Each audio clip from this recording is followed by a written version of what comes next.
Hey folks, Colin here from Something's Recording, and today we're going to talk about how to record bass guitar in just 2 steps.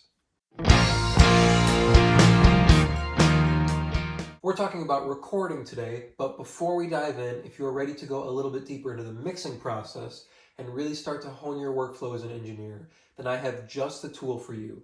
It is my 7-step mixing checklist. It is completely free. It's just a simple PDF that will guide you through the entire mixing process, step by step, to help you get professional and radio-ready mixes without the hassle and without the guesswork. Like I said, it's completely free, and you can download it using the link in the video description.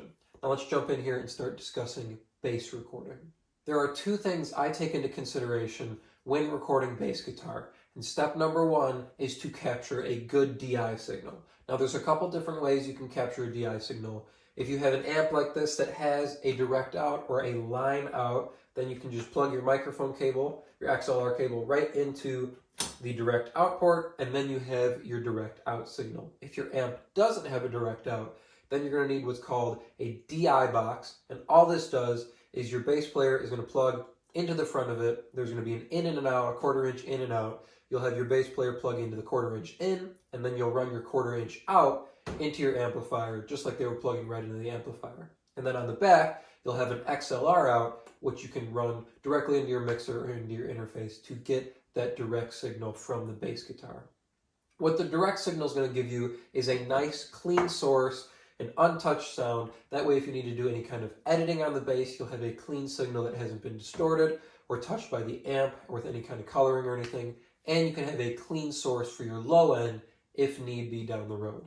Step number 2 that I always take into consideration when recording bass is an amp signal. So there's a couple different ways to take into account your amp signal, a couple different mics you can use, and we're going to discuss those today here. My favorite for recording bass amps is an SM57. Now it depends on the song and it depends on the sound you're going for, but I always use my DI signal for a clean low end. So I'm always splitting the signal inside my DAW. I'm using the DI track to isolate the low end, so I have a clean, balanced low end that's not getting touched by any kind of coloring from the amp or any kind of distortion from the signal flow. And then I use my amp sound for my high end. That's why I love a 57, because it's not going to give me a big low end sound, and it's not going to give me anything, above about 7, 8K. It's not going to give me that really, really high stuff that I don't need for my bass sound anyway. It gives me a nice, solid mid-range and high mid area that I can use for distortion if I need, or just for my clean bass top end as I need. The other mic I like to use, if need be, is the Shure Beta 52. I like to put this mic on the bass amp if I need a lot of big low end from the bass. So I can combine it with my DI to get even more low end. This is a nice kind of kick drum mic. We use it on kick drums live when we're tracking. But it also goes very well on bass cab to capture a lot of big low end. And it gets a lot of nice mid-range and top end thump as well. It's just not going to give you the kind of cut sound that you would get from a 57. So it's not as aggressive as a 57.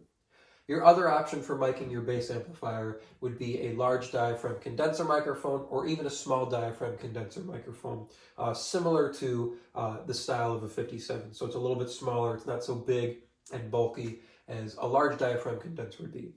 A large diaphragm condenser is going to give you a good balance all the way across the board.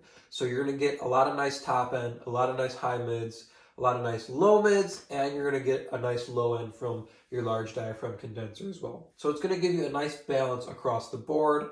I don't usually use large diaphragm condensers, especially in this room, because I don't want to risk capturing any kind of room noise on my bass amp if I was going to do a room mic. So sometimes you can capture 3 sources. You could do a DI, an amp, and you could do a room mic on your bass if you wanted any kind of room sound. That's kind of more the Queen style of bass recording or old Beatles style recording when they had the mic a little bit farther back from the bass amp and you get some of that room sound. A large diaphragm condenser is great for that sound as well. Now when you're miking your bass cab, my philosophy is usually about a little bit of a finger length away. So just a little bit of a touch, maybe 1 inch or 2 inches off the cab, and I like to put it right on center, right in the center of the speaker. That's going to give you the nice brightness that you want, or that I want for my bass amp, because like I said, I'm using my DI for the low end. If it's too bright, if the bass player has too crunchy of a sound or too edgy of a sound, then you want to pull your mic a little bit off center. The more you go off center, the duller the sound is going to be. It's not going to be so bright and it's not going to be so edgy. So bear that in mind when you're putting the mic on your amp, especially if you're using something like a large diaphragm condenser or a 57 like this. If the sound's too bright and too edgy coming out of the amplifier, if that's just the tone of your bass player, you want to pull your mic off center a little bit so it'll dull the sound a little bit so it's not so edgy or so bright going into your DAW. But all in all, quick review here, 2 signals that I want to be capturing for my bass amp are a DI signal. So if your bass amp has a DI out, you can plug your XLR cable, your mic cable, right into the DI out on the amplifier, and then you would just plug that into one channel on your interface or your mixer. That'll be your DI channel. If not, you have a DI box. You can get these at Guitar Center or on Sweetwater. They're not that much, but they do range pretty expensive if you get really high quality ones. This is a cheaper one. It's not that big of a difference in the sound to me. And again, you just plug into the in here, you plug the out into your amplifier, and then you run the XLR output into your mixer or your interface, and that'll give you your direct sound. The other signal that I want to be capturing, step number 2, is the amp sound. So my personal favorite for recording bass amps is my 57, an SM57, but you can always go for a Beta 52 if you need more low end, and you can always shoot for a large diaphragm condenser if you want a good balance across the board. Like I said, I split the signal inside my DAW, so I isolate the low end on my DI signal because it's clean, untouched, there's no transformers, no tubes if you have a tube amp or anything, no coloring from a microphone or anything like that. On the low end, it's a clean, balanced source to isolate the low end, and then I use the amp signal to isolate the top end, so anything usually above about 200 hertz or so. And I can high or low pass if I need to if there's anything up too high, but the SM57 usually doesn't give me anything that's too high. It doesn't capture a lot of room noise, and it gives me a nice bite in the mid-range to emphasize if I need, or anything around 4K if I need to pull up to give it a little bit more top end. I hope that was helpful for you. 2 steps to getting a great bass recording, using your DI signal and using an amp signal when recording.